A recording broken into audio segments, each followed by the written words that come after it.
Bonjour, c'est Cryptoly, j'espère que vous allez bien en ce samedi 13 avril 2024. Alors, oui, on a eu une journée qui était très rouge hier, je n'ai pas fait de vidéo exprès, je voulais attendre que le mouvement se termine et pour pouvoir l'aborder dans cette hebdomadaire, revenir un petit peu sur ce qui s'est passé dans le côté macroéconomie, les nouvelles qui sont en train de se mettre en place dans la partie géopolitique, l'impact que ça va avoir sur les crypto-monnaies et dans le général l'économie américaine et mondiale, et globalement, qu'est-ce qu'on peut attendre de ce type de mouvement, et est-ce que c'est si étrange que ça? Je vais commencer tout de suite par vous donner une réponse franche et claire. Est-ce que c'est anormal ce qui s'est passé hier? Non, ce n'est pas anormal, c'est quelque chose qu'on verra dans tous les cas dans ce bull run, et oui, nous sommes toujours en bull run, ça ne change strictement rien, il ne faut pas avoir peur, moins 20% sur des alts, en bull run, c'est tout à fait normal. Et ça, il va falloir l'accepter parce que c'est quelque chose qui va être fréquent. On va revenir dessus dans quelques instants quand on va passer dans la partie analyse crypto, dans lequel on va justement voir que BTC a juste chuté un petit peu. Et donc derrière, forcément, on a de la liquidation au niveau des alts. Je vais vous expliquer pourquoi, comment en profiter. Globalement, vous allez avoir toutes les informations. On va commencer par parler de la macroéconomie, c'est très important. On a eu beaucoup de chiffres, beaucoup de nouvelles qui sont arrivées sur cette période, cette semaine, et la plus importante pour moi reste justement la prise de position de Joe Biden qui nous dit que l'inflation qui est en train de monter pourrait retarder la coupe des taux de la Fed. Je vous en ai parlé plusieurs fois dans les quotidiennes, c'est que on est en train d'avoir un shift qui est en train de se faire, on a le taux de chômage qui est en train de baisser, l'économie américaine qui est plutôt bonne du coup, sous-entendu, et à côté on se retrouve avec une inflation qui monte.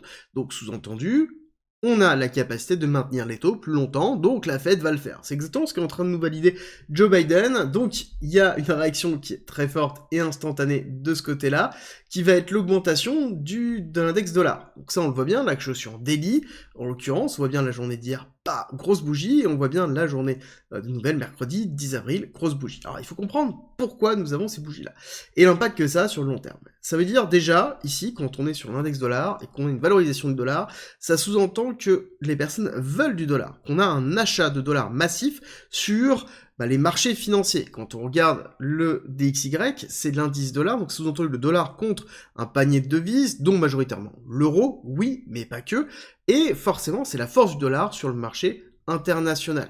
Alors oui, on pourrait se dire qu'il y a une forme de dédollarisation en cours, je suis tout à fait d'accord, mais encore une fois, la dédollarisation va prendre du temps, et ça mettra du temps à se mettre en place, et donc là actuellement, ce n'est pas le cas, le dollar est toujours le plus utilisé, et donc c'est la représentation générale. Et quand on regarde ici, pourquoi les gens veulent du dollar? Bah tout simplement parce que le yielding, donc les taux d'intérêt à détenir de la dette américaine, est très élevé et continue à augmenter. D'un côté, nous avons les obligations du gouvernement américain, en courbe bleue, c'est les 10 ans. Ensuite, nous avons en orange foncé les 2 ans, donc court terme, et très long terme, avec les 30 ans en jaune. On voit bien que nous avons une accélération depuis décembre 2023, et si on regarde ici le graphique de droite, qui correspond à la même chose, on voit aussi une augmentation de l'indice dollar. Parce que tout simplement, pour acheter ces bons au trésor, il faut du dollar. Donc il faut tout simplement du dollar, donc acheter du dollar pour pouvoir acheter du bon au trésor américain, dans lequel on va avoir quand même 4,5% d'intérêt sur tout simplement le produit financier qui est le plus sûr et certain actuellement au monde, d'accord? Voilà. Si jamais on avait une incertitude sur les obligations américaines, je peux vous dire que ce serait vraiment problématique. La question qui va falloir se poser, et ça gardez-le en tête, on va revenir dans quelques instants dessus, c'est pourquoi on a un intérêt actuellement à avoir du dollar? Pourquoi on valorise le dollar? C'est très intéressant, vous allez le garder, gardez-le vraiment en tête, réfléchissez-y, vous allez voir qu'il y aura une réponse dans quelques instants, notamment dans 2-3 onglets, vous allez voir qu'il y a quelque chose de très fort qui est en place. Et c'est lié à la dette américaine, et là, vous allez vite comprendre après.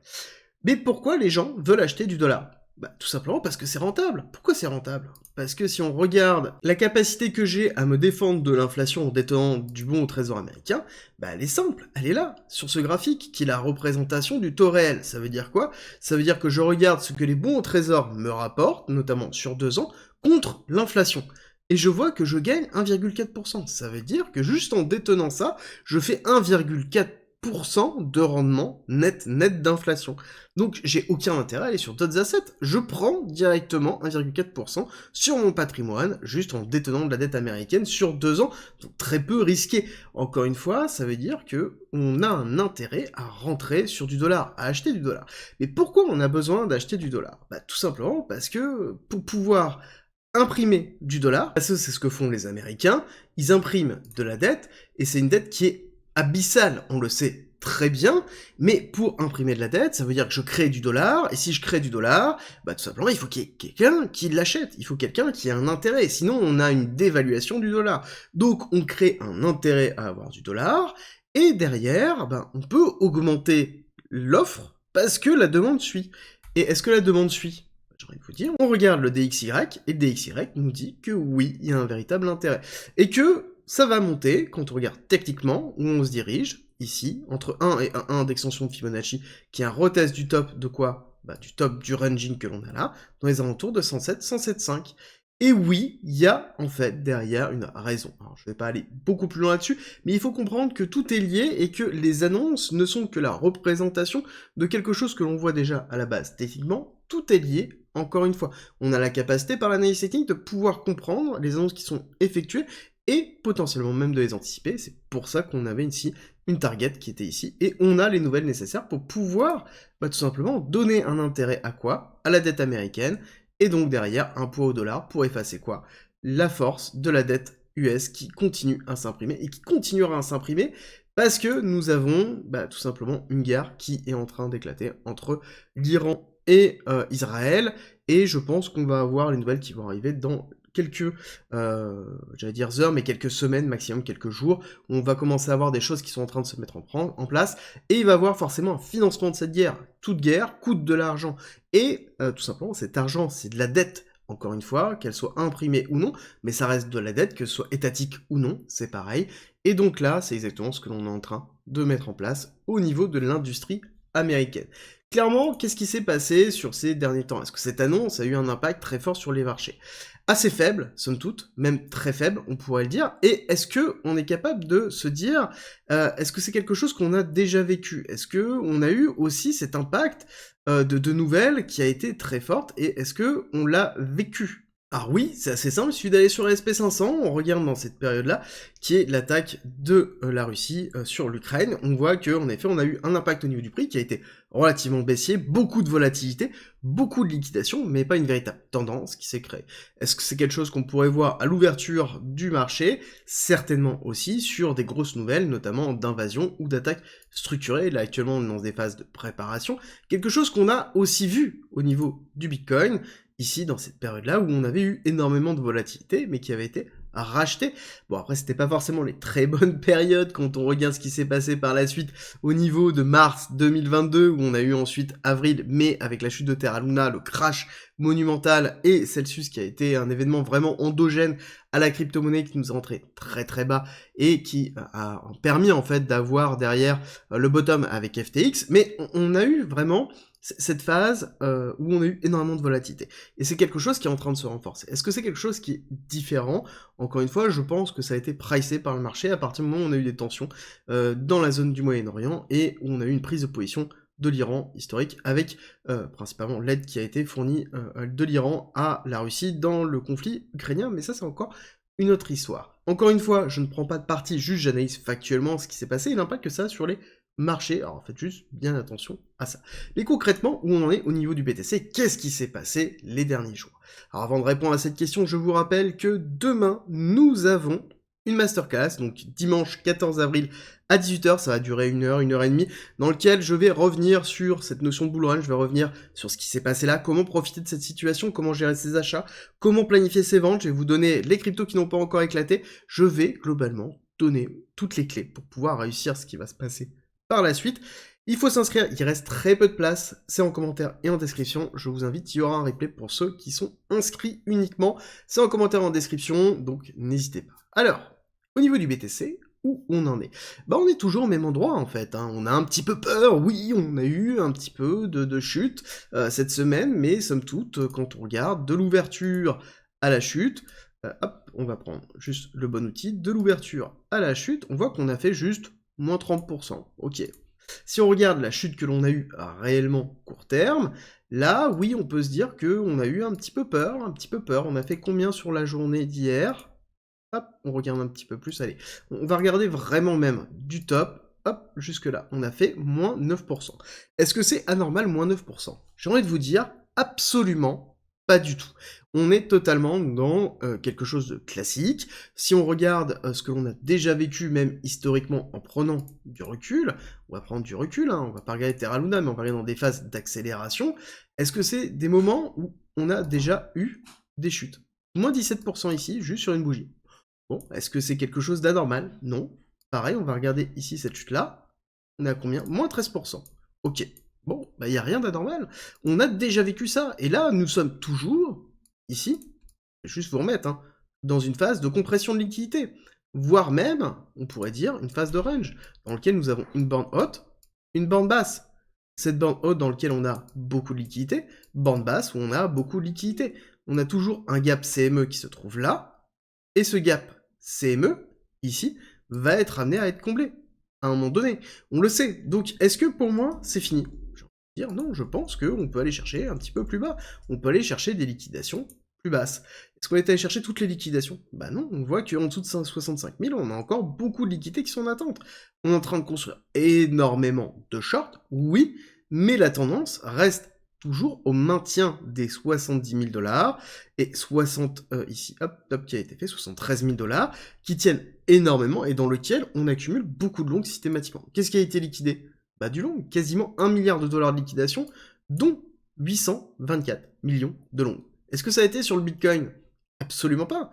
Ça a été majoritairement sur les altcoins. Quand on regarde l'order flow au niveau du Bitcoin, on voit que les top traders, ça n'a absolument pas bougé, on restait relativement flat, voire même ça a été acheté. On voit que le funny rate a été relativement flat, on a eu oui un petit peu de liquidation, mais somme toute, c'est pas là où on a trouvé les gros clusters de liquidité. Les gros clusters de liquidation sont ici sur Total 2, sur l'ensemble des altcoins. Et c'est plutôt classique. Quand Bitcoin chute et prend une claque à 7%, les altcoins prennent moins 20, moins 25. Quand Bitcoin retrace de 30%, les altcoins prennent moins 50%. Il faut comprendre ça. Et c'est là où on va avoir, sur les altcoins, le moins de liquidité, et c'est là où on va avoir le plus de personnes qui vont utiliser des leviers. Donc ça veut dire le plus d'impact dans les clusters de liquidation, et donc des mouvements très forts, très puissants, qui nous ont amené à la baisse. Donc, encore une fois, il n'y a rien d'anormal de voir quelque chose comme ça en bull run. Est-ce que pour moi, ça veut dire qu'on a inversé la tendance? Non, nous sommes toujours dans la tendance. Qu'est-ce qui me dirait qu'on inverse la tendance? Bah déjà, plusieurs choses, hop, on va revenir ici, serait de casser réellement la structure, et donc ça veut dire avoir quelque chose qui va stagner ici, dans cette partie-là, et faire ça. Là, j'aurai un signal pour me dire que j'ai une redistribution et quelque chose qui inverse la tendance. Là, actuellement, c'est pas le cas. J'ai même tendance à penser qu'on va aller chercher les liquidités ici et repartir. D'accord? Encore une fois, je vous rappelle que je vous ai défini cette zone-là depuis relativement longtemps en vous disant qu'on va retourner certainement dans cette partie-là. Si on retourne dans le graphique en question, vous allez voir que la zone de liquidité, elle est bien présente, elle est là, d'accord? Et c'est l'objectif de cette extension de Fibonacci, de ce retracement, d'aller chercher les liquidités ici en dessous des 60 000, donc entre 60 et 56 000, dans lequel on aura potentiellement un très beau rebond pour repartir à la hausse. Quelle est la nouvelle qui nous fera baisser? C'est la grande question que vous devez vous poser. Mais techniquement, en tout cas, on nous dit qu'on a un appel de ce prix-là. Est-ce que on est obligé d'aller là-dedans? Bien sûr que non. Mais encore une fois, la probabilité nous dit qu'il y a de grandes probabilités à descendre ici, chercher les liquidités. Et encore une fois, quand on regarde, nous avons un cours qui oscille, en fait, tout simplement, dans ces parties-là. Et quand on a ces bandes hautes, ces bandes basses, on a quoi? De la liquidité en haut, de la liquidité en bas, qu'on ira chercher par une mèche avant de reconsolider, de repartir. D'accord? C'est exactement ce que l'on attend. Encore une fois, c'est pas dit que ça va arriver demain, c'est pas dit que ça va arriver dans 2 semaines, dans un mois. Encore une fois, on prend le temps, on réfléchit, on voit, nous sommes dans une période qui est particulière géopolitique, oui, mais pas que. Aussi au niveau du cycle, je rappelle que le halving n'est pas encore passé, donc on prend du recul et on prend du temps. Et c'est pour ça que ici, il faut surtout ne pas surréagir, avoir un mental d'acier, comprendre ce qui se passe et justement être non pas dans la réaction de ce qui se passe dans le marché, mais d'avoir planifié tout ce qui se passe et avoir vos stratégies. Ok, bah que se passe-t-il si jamais, hop, on fait un rebond ici, on repart? Que se passe-t-il si on fait un rebond et qu'on fait une distribution? Est-ce que je suis prêt à ces deux éventualités? Est-ce que je suis prêt à l'éventualité, ici, tout simplement, de conserver ce lot-là, donc ne pas aller chercher ce lot-là, ne pas combler le gap CME, et repartir à la hausse? Ça aussi, c'est une probabilité. C'est-à-dire que si on regarde, hop, on se remet sur un CME que je n'ai plus, bien sûr, si, hop, hop, il est ici, tac, le CME classique, bon, bah, on voit qu'on a le gap CME ici, ok, mais qui nous dit qu'on va chercher ce gap-là? D'accord, on pourrait très bien maintenir ce lot-là, avoir un vecteur de compression, d'accord, on est dans une tendance qui est plutôt haussière, on n'a pas cassé cette tendance court terme haussière, parce que là, nous avons toujours ce lot-là, et donc on pourrait très bien repartir à la hausse, d'accord? Donc ça, c'est aussi une éventualité. Il faut être prêt à ça, il faut avoir des stratégies systématiquement, de façon à ne pas réagir sur l'émotion, et être préparé à ce type d'action. Encore une fois, les erreurs, on les fait dans l'émotion, et la préparation empêche les erreurs. Justement, avoir un plan pour chaque situation, et surtout, se préparer à avoir tort. C'est là où vous allez, tout simplement, gagner contre le marché, parce que le marché fera en sorte que vous ayez tort. Mais si vous avez préparé cette situation-là, vous serez en capacité de réagir et de pouvoir en tirer profit. J'espère que cette vidéo vous a aidé. Si c'est le cas et que vous voulez me soutenir, c'est très simple. Likez, partagez et abonnez-vous si ce n'est pas déjà fait. Et nous, on se retrouve très vite pour une nouvelle vidéo.